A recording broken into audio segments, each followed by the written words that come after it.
Nova Manhã. Conexão Brasília com Diego Amorim. Conexão Brasília com Diego Amorim, chegando com a gente. Diego, bom dia, tudo bem? Bom dia, Mauro. Bom dia, Vanessa. Bem-vindo aqui. Obrigada, Diego. Diego, hoje vamos falar um pouco do Supremo Tribunal Federal, é isso? É isso, é uma encomenda da Michele. Ela saiu de férias e deixou uma encomenda pra mim. Não sei se ela vai ter acordado cedo, não sei se ela vai ter acordado cedo, disse que ia pra praia já. Então a gente deixa gravado, tem YouTube, depois a gente repassa pra Michele a encomenda dela. Vamos acordar, Michele? Vamos acordar? O assunto vamos. Bom dia também aos ouvintes da Nova Brasil. O assunto de hoje ele é um pouco árido, vou me esforçar mais ainda para ser o mais didático possível. Olha que interessante. A Michele falou o seguinte: Diego, fala pra gente um pouquinho sobre como é feita a distribuição dos processos no Supremo Tribunal Federal. Por que isso é importante? Porque hoje a gente tem um Supremo Tribunal Federal, que ninguém nega isso, também tem, não era para ter, mas tem um caráter político. A gente conhece mais ou menos o que cada um dos 11 ministros do Supremo Tribunal Federal pensa de maneira geral. É claro que cada julgamento é um julgamento, cada caso é um caso, mas de maneira geral, quem acompanha o Supremo Tribunal Federal sabe mais ou menos como cada um vai votar. Aqui em Brasília tem os bolões do Supremo nos bastidores, entre jornalistas, entre juristas. Esse julgamento vai dar 6-5, esse vai dar 7-3 e um não vai votar. E aí muitos acertam, porque conhecem já o perfil de cada um desses ministros. Então, todo processo que chega ao Supremo, todo mundo que entra com uma ação, a princípio, que trate de Constituição Federal, ele não chega lá dizendo esse processo aqui vai ser analisado pelo ministro tal. Não, ele apresenta ao Supremo Tribunal Federal e a presidência do Supremo distribui esses processos para cada um dos demais ministros, lembrando que são 11. Como que era há pelo menos 20 anos, Mauro e Vanessa? Eu não sabia, olha que interessante. Antes de ser eletrônico, era por bolinha, era bingo de igreja, como se fosse Mega Sena. Você colocava o nome do ministro na bolinha, colocava dentro lá, girava, vamos ver, saiu Ricardo Lewandowski. Se o cara fizesse a trinca, ele ganhava. Não, brincadeira, aí já é brincadeira. Mas antes era na bolinha ali, era como se fosse um bingo, Mega Sena mesmo. Pelo menos 20 anos atrás, no Supremo, não souberam me dizer exatamente qual foi o ano, mas pelo menos 2 décadas atrás já é eletrônico.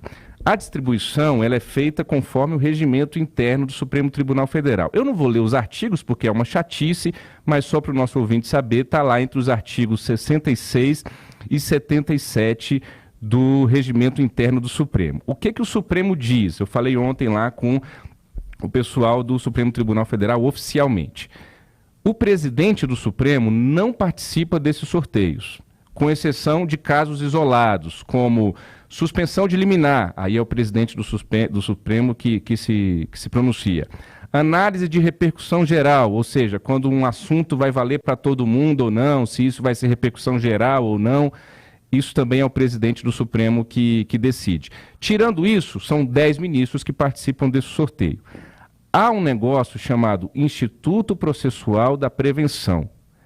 O que é isso? Quando um assunto chega no Supremo sobre um artigo específico de uma lei que já está sendo tratada por outro ministro, esse outro ministro vai pegar automaticamente esse processo, não precisa de sorteio nesses casos.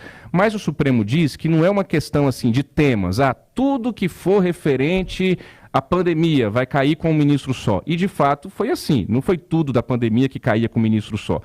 Se for pandemia e se for esse artigo aqui específico. Aí sim, se já tiver um ministro trabalhando nesse assunto, isso vai automaticamente para ele. Agora vejam, nas turmas, porque o Supremo tem o plenário, que são 11 ministros, e tem 2 turmas, cada uma dessas turmas com 5 ministros.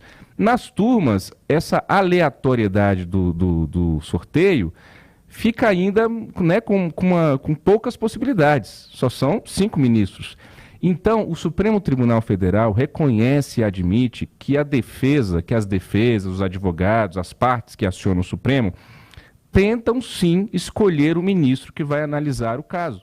O Supremo admite isso, sabe que existe Isso que eu vou chamar de manobra, talvez o Supremo não chame de manobra, mas há sim aqui uma análise, uma estratégia por parte das partes de que momento eu vou apresentar esse processo, o que eu vou pedir nesse processo para ver se eu consigo que isso caia na mão do ministro X ou Y, porque eu sei mais ou menos o posicionamento desse ministro. Então, existe isso. Agora, eu trago uma notícia que eu não vi em lugar algum, talvez seja aqui uma novidade, um furo jornalístico, como a gente chama, para o ouvinte do Nova Manhã. Hoje, o algoritmo que mexe lá na internetzinha do Supremo e que distribui esses sorteios, esses processos em sorteio, ele é sigiloso, ele não é público. Mas ontem eu recebi a informação oficial do Supremo que existe uma comissão que está trabalhando no Supremo Tribunal Federal para analisar a possibilidade de divulgação do código-fonte. Então, esse é sim um assunto que está sendo trabalhado no Supremo e há uma comissão instituída para tentar divulgar o código-fonte, ou seja, deixar mais transparente para a sociedade como que é feita a distribuição desses processos. Qual é o medo deles? Eles não sabem se isso vai dar certo ou não, se eles vão divulgar ou não, mas está sendo trabalhado e discutido. O medo é o Supremo ficar mais suscetível a ataques hackers. Porque se você divulga o código-fonte, eles têm medo lá. É uma coisa muito sensível. O que eu fiz, Vanessa e Mauro e ouvinte do Nova Manhã? Eu ouvi um monte de gente do meio judiciário para saber se isso é uma polêmica mesmo ou não. Para se falar de Supremo, todos pedem reserva, não tem jeito. Ninguém vai ficar falando publicamente do Supremo Tribunal Federal, com exceção de um ou outro, e esses, alguns foram até presos recentemente. Então ninguém quer falar do Supremo publicamente, não é todo mundo que tem esse estofo. Mas eu ouvi 2 ex-ministros de Tribunal Superior. Eu vou ser bem breve. Um deles disse o seguinte: há o interesse de alguns segmentos políticos de desacreditar o Supremo. Não existe polêmica alguma. Isso faz parte de uma campanha de descrédito contra o Supremo, isso já é do jogo eleitoral. O que acontece é o seguinte: eu estou torcendo para cair com tal ministro, então cai. Isso é coisa do ocaso. Essa é a opinião de um ex-ministro. Um segundo ex-ministro que eu ouvi: isso é uma coisa que a gente nem pergunta, a transparência do sorteio desses processos. Mas incomoda sim, Diego. Tem muita boca miúda sobre isso. Sabemos que determinado ministro vai ficar fora da distribuição porque ele está com um número de processos X. E isso é verdade. O Supremo Tribunal Federal me informou também oficialmente que o algoritmo que faz o sorteio da distribuição dos processos, ele leva em conta quantos processos cada ministro já tem. Então as partes ficam acompanhando. Esse ministro aqui já pegou muito processo esse mês. Então ele tem menos chance de cair para ele nesse mês ainda. E tem outra coisa.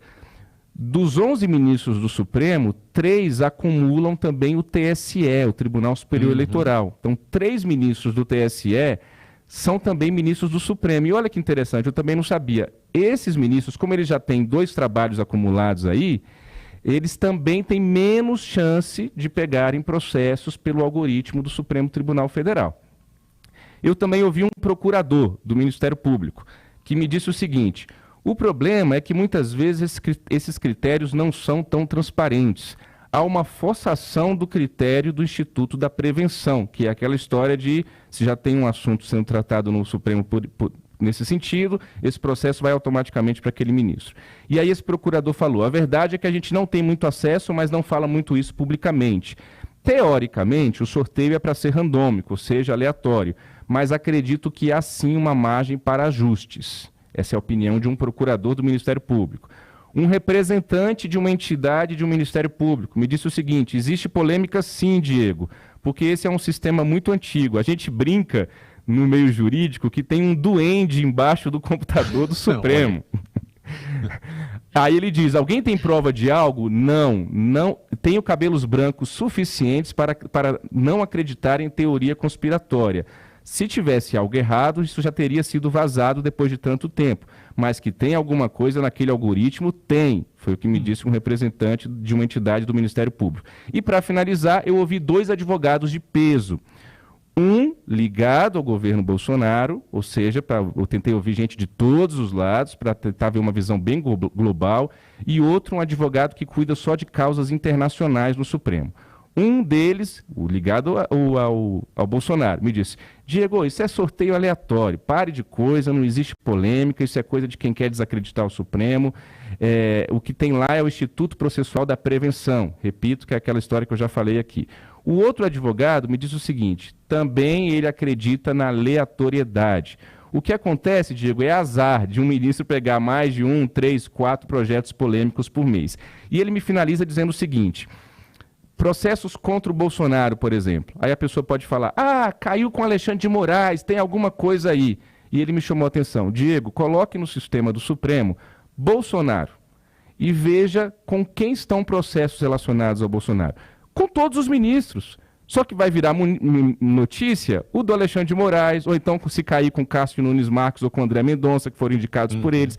Mas, de fato, há processos envolvendo o Bolsonaro com os 11 ministros. Só que a depender do perfil desse ministro, isso vai virar notícia ou não, a gente não vai ter acesso a tudo.